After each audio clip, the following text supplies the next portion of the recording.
कहानी की शुरुआत होती है मैं बताया जाता है आज से 100 साल पहले एक बहुत ही बड़ा सा मीटरॉइड धरती पर गिरा था और उस मीटरॉइड के साथ कुछ अजीबोगरीब अंडे जो कि पृथ्वी के हर एक कोने पर फैल गए और उस अंडों में से बहुत ही अजीबोगरीब क्रिएचर्स या फिर तुम कह सकते हो मॉन्स्टर्स बाहर आने लग गए और वो इंसानियत के लिए खतरा साबित हुए। सोल्जर्स भी उन मॉन्स्टर के साथ ना टिक पाए। इंसानों को लग रहा था उनकी तबाही उनकी आंखों के सामने है, लेकिन तभी इंसानों को एक अजीबोगरीब शक्ति मिली जिसका नाम इंसानों ने दिया स्पिरिचुअल कांटेक्ट। इसमें होता है कि अगर एक लड़की अवेकनिंग करे तो वो एक वेपन में बदल सकती है। उसकी ताकत रैंक पर बेस करती है, जैसे ई रैंक से लेकर SSS रैंक तक, और SSS रैंक को एक गॉडली वेपन माना जाता है। और लड़के जब अवेकनिंग करते हैं तो उनकी ताकत उनके रैंक पर ही बेस करता है, ई रैंक से लेकर SSS रैंक तक। इसमें आपके पार्टनर को आपको चॉइस करना पड़ता है और एक लड़का जो कि SSS रैंक का है और एक लड़के जो कि SSS रैंक की है अगर आपस में कांटेक्ट करे मतलब कि स्पिरिचुअल कांटेक्ट, तो उनके डुओ को सबसे खतरनाक माना जाता है और इसमें दोनों का ही फायदा होता है। लेकिन अगर आप ई रैंक पर अवेकनिंग करते हो तो आपको एक लूजर समझा जाता है। और तभी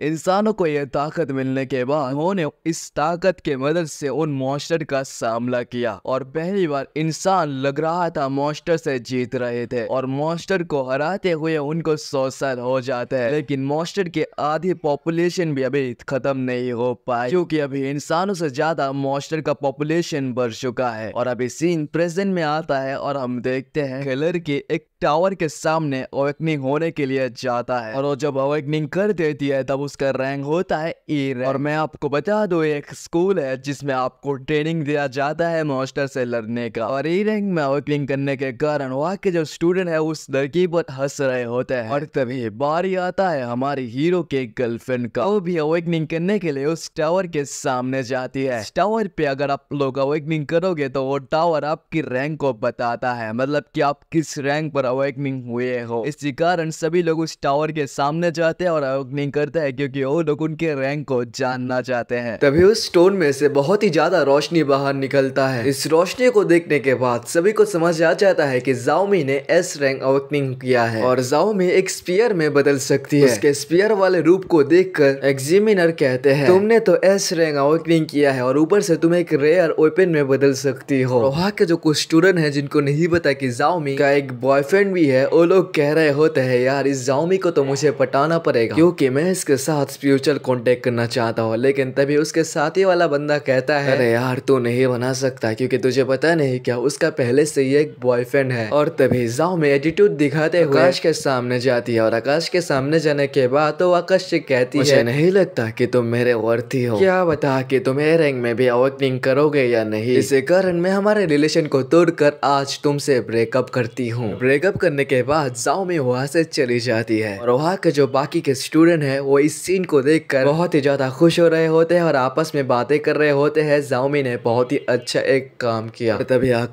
आकाश मन में कहता है समय का कांटा बदलने में टाइम नहीं लगता, चलो ये अच्छा हुआ क्योंकि जाओमी ने मेरे को बहुत ही ज्यादा परेशान किया है। लोग कहते हैं मैं इसका बॉयफ्रेंड था लेकिन मुझे लगता है मैं इसका नौकर था। और तभी एग्जामिनर आकाश को बुलाता है और आकाश उस स्टोन के सामने चला जाता है और जब आकाश उस स्टोन में अपना हाथ को रखता है वो स्टोन कुछ रिएक्ट नहीं करता। इस चीज को देखने के बाद जाओमी कह रही होती है मुझे लगा ही था ऐसा कुछ होने वाला है, मैंने ये अच्छा काम ही किया। लेकिन तभी उस स्टोन में से जबरदस्त एक रोशनी बाहर आ जाती है। इस रोशनी को देखने के बाद जाओमी को भी समझ आ जाती है कि आकाश ने S रैंक अवेकनिंग किया है। लेकिन वो रोशनी यहाँ तक नहीं रुकता, वो रोशनी आसमान को भी फाड़ के रख देता है और सबको समझ आ जाता है कि आकाश ने SSS रैंक पर अवेकनिंग किया है। लेकिन वो रोशनी और भी ज्यादा बढ़ जाती है और स्टोन दिखा देती है कि आकाश ने SSS रैंक अवेकनिंग किया है। यह देखने के बाद सभी के आंख बड़े बड़े हो जाते हैं, सभी को अपने आंखों पर विश्वास नहीं हो रहा कि आकाश ने SSS रैंक पर अवेकनिंग किया है। और तभी उसकी एक गिरगिट की तरह रंग बदलते हुए आकाश के सामने जाते हुए कहता है अरे यार मैंने जो तुम्हें पहले बताया था ना वो तो बस मजाक था, मजाक, तुम्हें गुस्सा दिला रहा था ताकि तुम गुस्से में और भी ज्यादा मेरे से भी हाई रैंक पर अवेकनिंग करो। तुमने कर लिया तो ठीक है। तो मैंने जो कहा उस बात को भूल जाओ और चलो हम हमारे रिलेशन को कंटिन्यू करें। लेकिन आकाश उसे कह देता है मैं तुम्हें रिजेक्ट करता हूँ। और रिजेक्ट की नाम को सुनने के बाद जाओमी बहुत ज्यादा गुस्से में आ जाती है। लेकिन जाओमी को हटाते हुए वहाँ पर काफी सारे लड़कियां आ जाती है और एक लड़की कहती है हे हमारा डुओ सबसे खतरनाक होने वाला है। दूसरी वाली लड़की कहती है हे क्या तुम मेरे साथ रिलेशन करना चाहते हो? लेकिन आकाश सबको मना कर देता है और सभी लड़कियां वहाँ से दुखी होके चले जाते हैं। तभी आकाश अपने सिस्टम को चेक करता है और सिस्टम उसे बताता है कि उसके SSS रैंक अवेकनिंग के साथ उससे डिवाइन अवेकनिंग भी किया है। इसी कारण वो एक से भी ज्यादा पार्टनर रख सकता है। मतलब आम लोग एक पार्टनर रख सकते हैं लेकिन आकाश चाहे तो 4-5 पार्टनर भी बना सकता है। और तभी सीन दूसरी एक लड़की पर जाता है। वहाँ के जो लोग हैं उस लड़की के मजाक उड़ा रहे होते हैं क्योंकि उसने E रैंक अवेकनिंग किया है। और इस लड़की का नाम है रिमी। रिमी उन लोगों की तीखी तीखी बातें ना सुनकर वहाँ से चली जाती है। लेकिन वहाँ से भागते हुए वो आकाश से टकरा जाती है और तभी आकाश रिमी की इंफॉर्मेशन को देखने लग जाता है। सिस्टम उसे बताता है कि उसने E रैंक अवेकनिंग किया है लेकिन वो चाहे तो फ्यूचर में डिवाइन अवेकनिंग भी कर सकता है। देखने के बाद आकाश मन में कहता है इस लड़की की कैरेक्टर को देखने से तो यही लगता है कि एक अच्छी दिल की है। इस लड़की के साथ अगर मैं स्पिरिचुअल कांटेक्ट करूं तो मुझे लगता है ये भी स्ट्रॉन्ग बनेंगे, इसके लिए भी अच्छा होगा और मैं मेरे फ्यूचर के लिए भी अच्छा होगा। ऊपर से मैं एक से भी ज्यादा स्पिरिचुअल कांटेक्ट बना सकता हूँ तो मुझे कोई एतराज नहीं है। आकाश रिमी से कहता है क्या तुम मेरे साथ स्पिरिचुअल कांटेक्ट करना चाहते हो? ये सुनने के बाद रिमी कहती है देखो ये कहने से तो मुझे भी अच्छा नहीं लग रहा लेकिन मैं तुम्हारी औरतें नहीं हूँ। और वहाँ के जो सारे लड़कियां हैं वो लोग भी कह रहे होते हैं आकाश ये तुम्हारी औरती नहीं है, आकाश मैं तुम्हारी औरती हूँ। एक्स कहती है आकाश तुम इस E रैंक अवेकनिंग के क्या देख लिया? इससे ज्यादा खूबसूरत तो मैं ही हूँ, मैं तुम्हारे लिए फाइट कर सकता हूँ, मैं इस लड़की से भी लड़ूंगा। तभी वहाँ के सारे लोगों को चुप करते हुए वहाँ के प्रिंसिपल आ जाते हैं। प्रिंसिपल भी कहते हैं देखो एक बंदा बस अपना एक ही पार्टनर बना सकता है, मुझे नहीं लगता है तुम्हें अपनी ताकत को अपने टैलेंट को वेस्ट करना चाहिए। तुम अगर चाहे तो तुम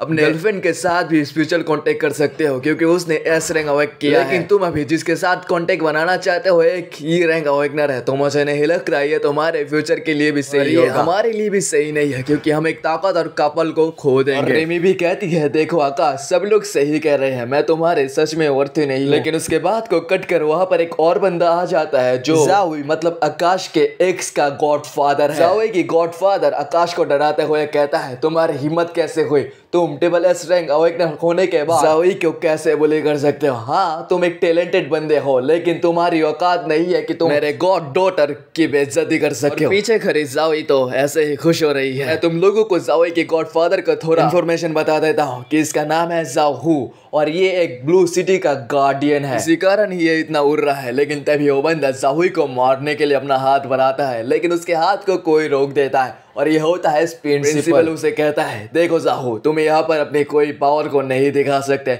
मैंने हायर अप्स को कह दिया है कि आकाश SSS रैंक अवेकनिंग किया है, वो एक SSS रैंक अवेकनर है। तभी जाहू कहता है क्या तुमने अच्छे से सुना नहीं, वो एक E रैंक अवेकनिंग के साथ स्पिरिचुअल कांटेक्ट बनाना चाहता है। अगर वो अपने माइंड को पलटे और अगर वो जाओई के साथ स्पिरिचुअल कांटेक्ट करे तो मैं इसे भूल जाऊंगा। लेकिन आकाश कहता है मैंने जो कह दिया वो कह दिया, मैं अभी स्पिरिचुअल कांटेक्ट के साथ ही बनाने वाला हूँ। और तभी वो स्पिरिचुअल कांटेक्ट बनाने लग जाता है। रिमी से कहता है मेरे कारण तुम कितने ट्रेवल में फंस चुके हो। लेकिन आकाश कहता है इतना सब कहने की तुम्हें जरूरत नहीं, बस हमारे स्पिरिचुअल कांटेक्ट पर ध्यान दो। और वो लोग स्पिरिचुअल कांटेक्ट बनाने लग जाते हैं और अब आकाश के कारण रिमी भी SSS रैंक में अवेक हो जाती है, मतलब कि उसकी E रैंक से अब अपग्रेड होके वो SSS रैंक में डायरेक्ट पहुंच जाती है। रिमी एक म्यूजिक इंस्ट्रूमेंट में बदल जाती है और म्यूजिक इंस्ट्रूमेंट को देखने के बाद आकाश बहुत ही ज्यादा हैरान हो जाता है। लेकिन उस म्यूजिक इंस्ट्रूमेंट से बहुत ही ज्यादा म्यूजिकल ऑरा बाहर निकल रहा होता है। ये कोई म्यूजिक ऐसे नहीं जो आराम देता है, ऐसा म्यूजिक हो रहा है जो अपने दुश्मनों को तबाह कर देता है। और आकाश इस कांटेक्ट को बनाने के बाद खुद ही हैरान हो जाता है। वो मन में कहता है मुझे नहीं लगा था कि जाओ डायरेक्ट E रैंक से SSS रैंक तक पहुंच जाएगी, मुझे लगा था वो A रैंक या फिर कम से कम S रैंक पर पहुंच जाएगी,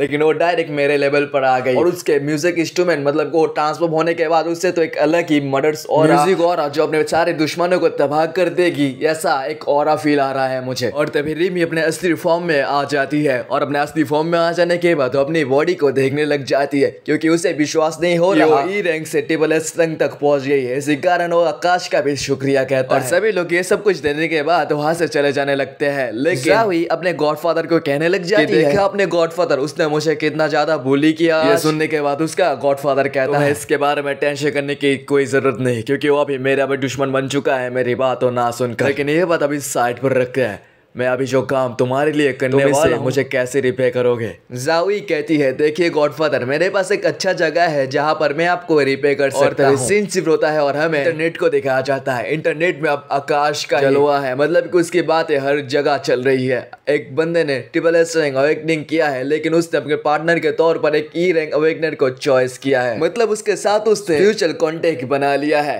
दूसरे न्यूज में जाहू कह रहा होता है मुझे आज बहुत ही ज्यादा बुरा लगा। हमारे ब्लू सिटी जो अभी ऊंची ऊंची ख्वाब देख रहा था एक ट्रिपल एस रैंक अवेकनर के कारण, उस अवेकनर ने अब एक ई रैंक अवेकनर को चूज किया। इसी कारण मुझे अब बहुत ही ज्यादा बुरा लग रहा है, क्योंकि वो डुओ एक स्टेबल डुओ नहीं है। तभी हमें उस बंदे को दिखाया जाता है जिस बंदे के मोबाइल से हम लोग ये न्यूज देख रहे थे। हाँ, ये है जाहू। जाहू कहता है सब कुछ मेरे प्लान पर ही चल रहा है। पब्लिक आकाश को हेट दे रहा है। आकाश को पब्लिक एक लड़की आवाज लौंडा समझ रहे हैं। वेट ए मिनट, ये जाहू ऐसे पोजीशन में क्यों है? इसके बेड में कौन है बे? और हाँ, ये और कोई नहीं, ये है जाहू। जाहू कहते हैं गॉडफादर आपको मजा आ रहा है ना? राहु कहता है हाँ, तुम बस मुझे ऐसे ही मजे देते रहो, मैं तुम्हारा सारा काम कर दूं। समझ रहे हो क्या रिश्ता है दोनों का? अरे भाई गॉडफादर और गॉड डॉटर है यार, लेकिन ये क्या हो रहा है? चलो सीन शिफ्ट करते हैं। हमें अगले दिन कैंटीन का सीन दिखाया जाता है। आकाश और रिमी एक साथ खाना खा रहे होते हैं, लेकिन रिमी पर कुछ लोग नजर रख रहे होते हैं और रिमी भी समझ जाती है और रिमी आकाश से कहती है मेरे कारण ही तुम्हारा इतना ज्यादा दुश्मन बढ़ रहे हैं। आकाश कहता है तुम्हें इतना ज्यादा टेस्ट करने की कोई जरूरत नहीं, ये तो फ्यूचर में होने ही वाला था। लेकिन तभी वहां पर ज़ाओई आता है एक और बंदे को लेकर, और ये बंदा ज़ाओई के वश में है, मतलब कि प्यार में डूबा। और वो बंदा वहां पर आकाश और रिमी का मजाक उड़ाने लग जाता है और मजाक उड़ाने के बाद ओ लो मतलब ज़ाओई और वो बंदा आकाश को एक डुओ के लिए चैलेंज करता है। आकाश इसको एक्सेप्ट भी कर लेता है और सीन शिफ्ट होता है और हमें मेन एरिना को दिखाया जा रहा है। एक जज उन दोनों से कहता है एक से दो लोग को 5 लेवल दिया जाएगा, उन दोनों में से जो 5 लेवल को 1 से लेकर 5 लेवल को कंप्लीट कर देगा वो टीम ये जीत। ये सुनने के बाद वो लोग समझ जाते हैं और वो जैसे कहते हैं जल्दी से इस मैच को स्टार्ट करने के बाद पहली बार ज़ाओई और उसके पार्टनर की है। ज़ाओई का पार्टनर जल्दी कहता है जल्दी से ट्रांसफॉर्म हो जाओ, और ट्रांसफॉर्म होने के बाद वो एक स्पीयर में बदल जाती है। उसके पार्टनर के सामने एक मॉन्स्टर आ जाता है, उस मॉन्स्टर को उसका पार्टनर एक बार से मार देता है और ये देखने के बाद वहाँ के ऑडियंस बहुत ही ज्यादा हैरान हो जाते हैं। वो कहते हैं तो यही है एक एस रैंक डुओ का लेकिन तभी ज़ाओई के पार्टनर के सामने और 2 मॉन्स्टर आ जाते हैं और उन 2 मॉन्स्टर से लड़ते हुए ज़ाओई का पार्टनर थक रहा होता है, लेकिन वो हारता नहीं और लास्ट में वो जीत जाता है। और ज़ाओई के पार्टनर को एक और बंदा दिख रहा होता है टीवी स्क्रीन से, होता है फर्स्ट डिस्ट्रिक्ट का है। वो इस मैच को देखने के बाद कहता है इसमें ज्यादा मजा नहीं आ रहा, मॉन्स्टर एक एक करके आ रहे। बुढ़ा बंदा उसको माथे पर मारते हुए कहता है तुम्हें ये सारे नॉनसेंस की बातें नहीं करना चाहिए। बंदे को ये हेड जो फर्स्ट डिस्ट्रिक्ट का हेड है वो से टीचर कह रहा होता है, मतलब कि ये बुढ़ा इंसान बहुत ही ज्यादा ताकतवर है। तभी दूसरे डिस्ट्रिक्ट का हेड कहता है तुम्हें इतनी भी जल्दी दूसरे के बारे में नहीं कहना चाहिए, हमने अभी इनके फाइट को देखना शुरू किया है, मुझे लगता है वो है एक अच्छा परफॉर्मेंस करेंगे। लेकिन ये जो लड़की है इसका परफॉर्मेंस थोड़ा भीगा लग रहा है, मतलब लग रहा है ये लड़की थोड़ी कमजोर है। सुनने के बाद वहाँ का जो जाहू है वो थोड़ा हो जाता है, क्योंकि तुम लोगों को और जाहू को तो पता ही है इसका कारण है। और तभी बारी आता है आकाश और रिमी का। यहाँ पर पूरे 10 के 10 स्पाइडर मॉन्स्टर होते हैं जो आकाश और रिमी के सामने है। आकाश ये देखने के बाद हैरान हो जाता है, वो वहाँ के जज से पूछने लग जाता है कि यहाँ पर तो 10 है और उस जगह पर 4 आए थे। इसका सवाल जज देते हुए कहता है वहाँ के जो 4 मॉन्स्टर है वो ताकतवर थे लेकिन ये कमजोर है, इसी कारण अब तुम्हें 10 मिले हैं। लेकिन वहाँ के ऑडियंस को अच्छे से समझ आ जाता है कि सबके पीछे जाहू है। वहाँ के ऑडियंस कहने लग जाते हैं यहाँ पर तो सीधे सा सीधा चीटिंग चल रहा है, आकाश के साथ ये सब लोग चीटिंग कर रहे हैं। लेकिन जैसे उनको बस आंख दिखाता है और वो लोग चुप हो जाते हैं। और तभी जस्ट थोड़ी देर पहले वाला सीन के बारे में हमें बताता है कि जाहू थोड़ी देर पहले उसके साथ मिलने के लिए आया था और जाहू ने उसे कहा है कि आकाश की डिफिकल्टी को बहुत ज्यादा बढ़ाने को, इसके लिए उसे रिवॉर्ड मिलेगा और अगर वो ना करे तो वो तो जानते ही है उसके साथ क्या होने होने वाला है। इसके कारण ही आकाश के साथ ये सब हो रहा है। और जज आकाश से मन में माफी भी मांगता है कि उसके साथ जो होने वाला है उसके जिम्मेदार नहीं है। और खुद मतलब आकाश खुद अपने इस कारण का जिम्मेदार है। तभी आकाश कहता है अच्छा ठीक है तो चलो शुरू करते हैं। आकाश तभी अपने म्यूजिक इंस्ट्रूमेंट को अपने हाथ में लेता है, मतलब रिमी को अपने हाथ में लेता है और अपने हाथ में रखने के बाद उस म्यूजिक इंस्ट्रूमेंट को बजाने लग जाता है। और उस म्यूजिक इंस्ट्रूमेंट से जो ऑरा बाहर निकल रहा होता है वो उस डस्ट स्पाइडर मॉन्स्टर को एक ही झटके में तबाह कर देता है। उसकी एक भयानक शक्ति को देखने के बाद सारे लोग हैरान हो जाता है और जज भी हैरान हो जाता है। और जज कहता है ये जो 10 मॉन्स्टर है वो 4 मॉन्स्टर से ज्यादा खतरनाक है और ऊपर से इनके ज्यादा नंबर्स भी बहुत ज्यादा, लेकिन इस बंदे ने कैसे इतनी आसानी से इनको तबाह कर दिया। और इस चीज को देखने के बाद जो फर्स्ट डिस्ट्रिक्ट हेड है कहता है ये हुई ना असली बात, ये तो है असली फाइट। यानी बार एक धांसू फाइट देखा है मैंने, मतलब मेरा मन जो देखने का मन कर रहा था मैंने वो देख लिया। सेकंड डिस्ट्रिक्ट हेड कहता है हाँ काबिले तारीफ है, ये बंदे को देखने के लिए तो लग रहा है ये बंदा बहुत ज्यादा शक्तिशाली है, लेकिन तुम्हें नहीं लगता इस बंदे का थोड़ा एटीट्यूड और सारा सुनने के बाद फर्स्ट डिस्ट्रिक्ट जो हेड है वो आकाश के लिए लड़ने लग जाता है कि वो एक अच्छा है। सेकंड हेड कहता है कि अरे यार मैंने तो पूरा नहीं कहा, मैंने कहा इस बंदे को एटीट्यूड थोड़ा ज्यादा लग रहा है मुझे, लेकिन वो दोनों झगड़ रहे होते हैं। तभी सीन शिफ्ट होता है और हमें आकाश को दिखाया जाता है। आकाश कहता है तुम लोगों का हुआ क्या, जल्दी से और मॉन्स्टर को भेजो, मैं लेवल 2 पर भी जाना चाहता हूँ। लेकिन तभी फिर से सीन शुरू होता है और हमें मतलब फर्स्ट डिस्ट्रिक्ट लीडर को दिखाया जाता है। फर्स्ट डिस्ट्रिक्ट लीडर को थर्ड डिस्ट्रिक्ट लीडर कहता है अरे यार वहां पर क्या तेरा ब्रदर इन लॉ लड़ रहा है कि उस बंदी की इतनी तारीफ कर रहा है। ये सुनने के बाद फर्स्ट डिस्ट्रिक्ट लीडर कहता है तू हद में जा रहा है, तू लाइन क्रॉस कर रहा है। फोर्थ डिस्ट्रिक्ट लीडर कहता है तुम दोनों आपस में क्यों लड़ रहे हो यार एक बंदे के लिए, लेकिन तभी वो दोनों उस बंदे को चुप करा देता है, मतलब फोर्थ डिस्ट्रिक्ट लीडर को चुप करवा देते हैं। लेकिन तभी वहां पर उन सभी का टीचर मतलब फर्स्ट सेकंड थर्ड और फोर्थ डिस्ट्रिक्ट का लीडर का जो टीचर है उन सभी को चुप करवा देता है और कहता है इस बंदे में मुझे कुछ अलग लग रहा है, थोड़ा खास लग रहा है। ये बंदा फ्यूचर में बहुत ज्यादा ग्रो करेगा अगर इसके सामने कोई अच्छा एक हाथ थामे तो। अगर ये इस मैच को जीत गया तो मैं डायरेक्ट इस बंदे के साथ मुलाकात करने को चाहूंगा। तभी सीन शुरू होता है और हमें दिखाया जाता है आकाश के सामने सेकंड ग्रेड का आर्मर्ड लीजर और सेकंड ग्रेड का थंडरबर्ड होते हैं। दोनों मॉन्स्टर 3-3 होते हैं, मतलब कि वहां पर कुल मिला के 6 मॉन्स्टर है। 6 मॉन्स्टर को देखने के बाद वहाँ के ऑडियंस को तो एकदम पत्थर हो जाता है, मतलब ऑडियंस समझ जाता है कि अब आकाश उन सभी से लड़ नहीं पाएगा क्योंकि आकाश को तो बहुत ही ज्यादा डिफिकल्टी दिया जा रहा है। मतलब कि वो अब लेवल 2 में है लेकिन उसको लेवल 3 और लेवल 2 के एक साथ पार करना, तो ऐसा हाल हो चुका है आकाश का। लेकिन आकाश इस चैलेंज को भी एक्सेप्ट कर लेता है और उन मॉन्स्टर का और आकाश का फाइट कुछ शुरू हो जाता है। आकाश अपने म्यूजिक इंस्ट्रूमेंट से कुछ सोल्जर्स बना लेता है और सोल्जर्स उन मॉन्स्टर पर अटैक करने को जा चाहते हैं। दो मॉन्स्टर को दो सोल्जर्स कट कर लेते हैं और तभी आकाश उन मॉन्स्टर के पीछे जंप करता है और मॉन्स्टर के बीच चला आता है। मॉन्स्टर के बीच चला आने के बाद वो म्यूजिक इंस्ट्रूमेंट को बचाने लग जाता है और वहाँ के जो सारे मॉन्स्टर है वो म्यूजिक इंस्ट्रूमेंट से कट कट कट कट होने लग जाते हैं, मतलब ये और इन्हें का ये सीन देखने के बाद फर्स्ट डिस्ट्रिक्ट का लीडर कहता है ये बंदा कितना ज्यादा इंक्रेडिबल है, मतलब मैंने जो सोचा था ये बंदा तो मेरे सोच से भी ज्यादा बहुत ज्यादा ताकतवर है। टीचर कहते हैं हाँ तुमने सही कहा, ये बंदा मैंने जितना सोचा था ये बंदा उससे भी बहुत बहुत ज्यादा ताकतवर है। तभी वो टीचर एक बंदे को वहां पर बुलाता है, वो बंदा उनके सामने आ जाता है और वो बंदा कहता है मास्टर मेरे लिए क्या ऑर्डर है। अभी टीचर कहता है तुम तो एक एक डुओ को देखने के बाद कह सकते हो कि वो किस रैंक का डुओ होता है, मतलब किस ग्रेड का डुओ होता है, तो ये किस ग्रेड का डुओ है। ये सुनने के बाद वो मिस्टीरियस सा बंदा कहता है मास्टर मैं आपको ठीक ठाक ये बता नहीं सकता क्योंकि मैं अभी ये कैलकुलेट नहीं कर पा रहा, क्योंकि ये डुओ सच में बहुत ज्यादा ताकतवर है। ये डुओ लगता है ट्रिपल एस रैंक पे या डबल एस रैंक पर का डुओ तो होगा या फिर ट्रिपल एस रैंक से भी ऊपर हो सकता है, मतलब गॉड लेवल। ये सुनने के बाद तो टीचर हैरान होते हुए कहता है हमें ये अच्छे से पता है जो रिमी है मतलब उसकी पार्टनर एक ई रैंक अवेकनर है, लेकिन ये होने के बाद भी तुम उसके वो के ग्रेड का पता नहीं कर पा रहे हैं। मुझे लगता है आकाश के साथ रिमी जब सोशल कांटेक्ट करी होगी तब रिमी का रैंक भी बढ़ गया होगा, मतलब कि रिमी भी अभी एस या डबल एस रैंक तक तो होगा ही, इसी कारण उनका डुओ खतरनाक हो रहा है।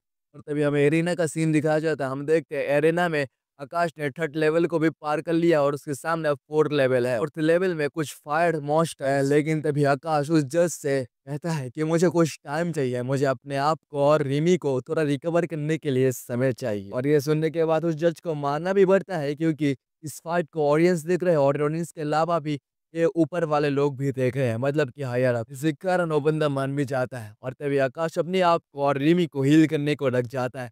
रिमी के म्यूजिक इंस्ट्रूमेंट से कोई रिकवरी और बाहर आ रहा होता है, मतलब रिकवरी म्यूजिक आ रहा होता है, और उससे रिमी भी अपने आप को रिकवर कर रही होती है और आकाश भी खुद को रिकवर कर रहा हो। और सीन शुरू होता है हॉरर में, फिर से उस जगह का सीन दिखाया जाता है और जो फर्स्ट डिस्ट्रिक्ट का लीडर है और सेकंड डिस्ट्रिक्ट का लीडर है आपस में लड़ने वाले हैं। वे उनको रोकने के लिए फिफ्थ डिस्ट्रिक्ट का लीडर भी सामने आ जाता है, वो कहता है रुको, लेकिन बातों बातों में वो तीनों ही आपस में लड़ना शुरू करने वाले होते हैं, लेकिन तभी उन तीनों को उनके टीचर आके रोक देते हैं और कहते हैं तुम्हें क्या लगता है जो फर्स्ट डिस्ट्रिक्ट जो है अपने ताकत के लिए जाना जाता है, सेकंड डिस्ट्रिक्ट जो है वो अपने लैंड के लिए जाना जाता है, थर्ड डिस्ट्रिक्ट जो है वो अपने टेररिस्ट जो बना रहा है वो उसके लिए जाना जाता है, फोर्थ डिस्ट्रिक्ट जो है वो अपने एक्सप्लोसिव वेपन्स के बनाने के लिए जाना जाता है, फिफ्थ डिस्ट्रिक्ट जो है वो जान बचाने के लिए जाना जाता है, सिक्स डिस्ट्रिक्ट जो है वो ट्रेवल और ओशियन को रिसर्च करने के लिए जाना जाता है। तुम लोग अगर एक साथ लड़ो तो क्या हो सकता है तुम्हें अच्छे से पता है, और तुम सांप को डेक्सिया कंट्रोल करता है ये मत भूलो। मुझे लगता है डेक्सिया को फ्यूचर में कंट्रोल करने वाला है ये बच्चा। ताकत है जो मुझे अच्छे से दिखाई दे रहा है, इस बच्चे में कुछ ऐसी ताकत है जो फ्यूचर में कुछ जो हो रहा है बदल के रख सकता है। टीचर के मुंह से ये सारे बात सुनने के बाद वो उस स्क्रीन में देख रहे होते हैं जिस स्क्रीन में हीरो की फाइट चल रही होती है। शूट होता है और हमें आकाश के एरिना को दिखाया जाता है। आकाश अब रिकवर हो चुका है और आकाश के सामने एक फायर ब्लास्ट मॉन्स्टर है जो लेवल का है और वो बहुत ही ज़्यादा खतरनाक है।